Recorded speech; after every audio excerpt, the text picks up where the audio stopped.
Batman, One Bad Day, Two-Face. So yeah, this is the only One Bad Day I've read so far. I don't know how many have come out. Maybe I'll cover some more because I was genuinely surprised by this book. I don't talk about it enough on this channel, but Two-Face, Harvey Dent, is probably my favorite character in the Batman mythos. I love what he represents. I love when he's portrayed right. I just started my rewatch of Batman the Animated Series and just finished the 2-part Two-Face Spectacular. I love this character when you just portrayed as this character who is the heart of Gotham, who is burned down by its own nature. I really like that idea and that story. And I like what this book represents. I think there is something kind of like meta in the narrative that's like, yeah, you cannot expect, or it's just kind of like expecting the villain to become the hero is such like a dumb concept that even attempting it's kind of pointless. But it's also like, this is a complicated figure in Gotham City, and Harvey Dent should be explored in these different ways. So most of this book is narrated through Batman. Now, like I said, I haven't read any of the other One Bad Day storylines, so I don't know if like all of the books are narrated by Batman. But this one has a lot of just rehashing of the narrative towards Two-Face. If you need to know a little bit of like the dual sides of the coin of Harvey Dent, there's a lot of that rehashing in here. A lot of talking about the previous events that made him special. So we do open up this book kind of talking about like something that happened years ago, where Harvey is holding this man over the side of the building, and down on the ground, Gordon and Bruce are kind of talking like, during No Man's Land, he did stick up for me. He tried to save my life, and it actually worked. So I believe there's still a good man inside of there, and Two-Face is worth saving. So Gordon holds the officers off enough where maybe Batman can talk some sense into Harvey, and you're like, this is an interesting development. It's kind of a fun thing. And when you play into the chaotic and like neutral natures of this character, you can get some really fun stuff. But a sniper does take their shot, narrowly misses Harvey, and that sends him over the edge to like drop this kid off the side of the building. Luckily, Batman can save him, and they just arrest Harvey right there. And both Gordon and Batman are like, he's still in there. Part of Harvey is still supposedly in there, something that can be saved. Okay, we want to save him. That is, I think, more than any, well, in every character in the Batman mythos, he's trying to save the villains in some sort of escalade. But I guess it's kind of more intimate with the Harvey Dent character because Bruce and Harvey can sometimes be written as having the history and that connection, and he does represent the greatest failure of Gotham. While other villains, I think, represent a more personal connection to, like, Batman, like, I can't save these people and it's killing me. Harvey's more like Gotham couldn't save him, and now he is the thing that terrorizes Gotham, and I think that's such a cool story to play with. So that was the past. We cut to the present, where Mayor Nakano is talking to Harvey like, you are the only person who is probably capable of doing this job right. I want you back as DA, but the moment you do anything out of the ordinary, like as soon as something messes up and you go down that spiraling rabbit hole that you could be, you're going back to prison. So Harvey's like, okay, I'll take those odds. I'll try my chances at that. Maybe something good will come from that, which is kind of nice. And we see that he is like trying to celebrate what this opportunity could be for him, but something came up in his personal life, and he has to talk to Batman about it. So basically what happened is his father is turning 88. He's having this big party. He's outlived everybody. He's this grand old man. They're throwing him a party, but there is this note that came to Harvey that's like, his birthday party will be your father's last if you keep this up.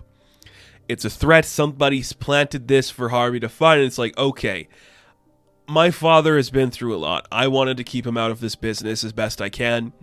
Could you please look into who sent this to me and what they are potentially going to do to my father? And then, because it's Harvey, because Bruce likes him, he's like, yeah, I'll look into it. And again, a couple more pages of just describing the duality of Harvey Dent, you know, the Gotham's finest to Gotham's worst. It's like, it's a beautiful story. And again, I like it.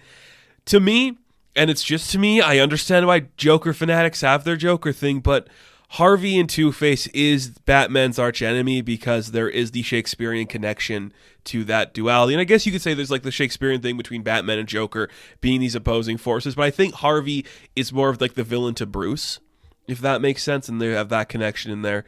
So we see that Bruce is running like, okay, who could have sent this? Was it Carmine Falcone? Was it the Joker? Was it just lockup or anybody there? What would it have been? Was it Renee Montoya or anybody that we've worked? Anybody in my Bat family? Was it me? Did I send this note? And as he's doing that, guess who shows up? Stephanie. And she's like, can we talk about this Toothface thing going on?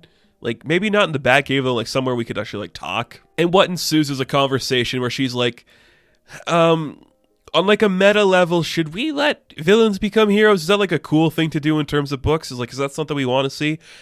She says it in a way that's not meta like that, but essentially it's Tamaki no, maybe trying to make Harvey a member of the Bat family is a bad idea, so we shouldn't do it, so we're not gonna do it.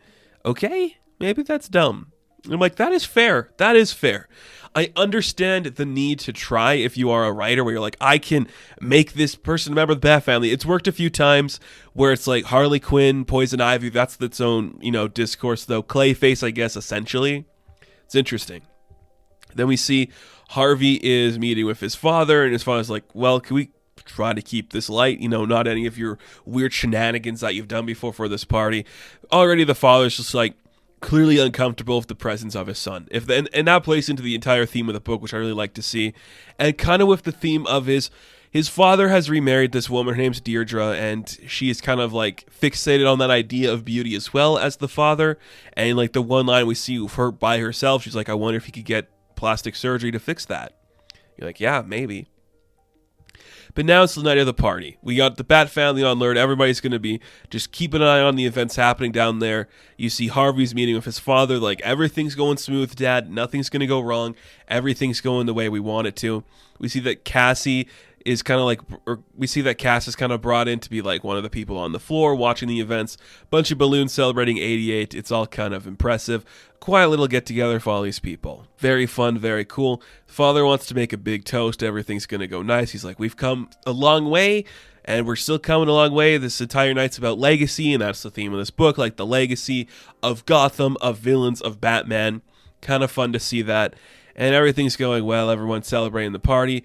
But you see, Stephanie finds this one balloon that's kind of stepped away, and in the alleyways, Bruce is finding the Gotham Police Department people aren't in their normal location. Something is wrong, and we see that we're going to get his father to have some birthday cake, and you see Harvey's being a little forced about everything going on, and when Stephanie finds the balloon, it's oh, there might be some toxic gas in here. What does that mean? And then Batman's attacked by a couple of guys, and we slowly start to realize, oh, this is a setup. The fire alarms aren't working. The dad eats the cake, and suddenly the big reveal happens. Who sent the note? Well, it was a red herring from Two-Face, and this entire ordeal was a setup, and I really like the setup. I don't know if I could put this in the top echelon of Two-Face books, but what I really like is what it says about the character, and I think that's impressive. So playing with his dad is kind of a cool thing to explore. The idea is the gas he injected and the toxins that he's endured, the acid is going to destroy his face, and Harvey's going to leave his father a gun. Batman comes in to fight him, but you see that his father is slowly starting to melt one side of his face.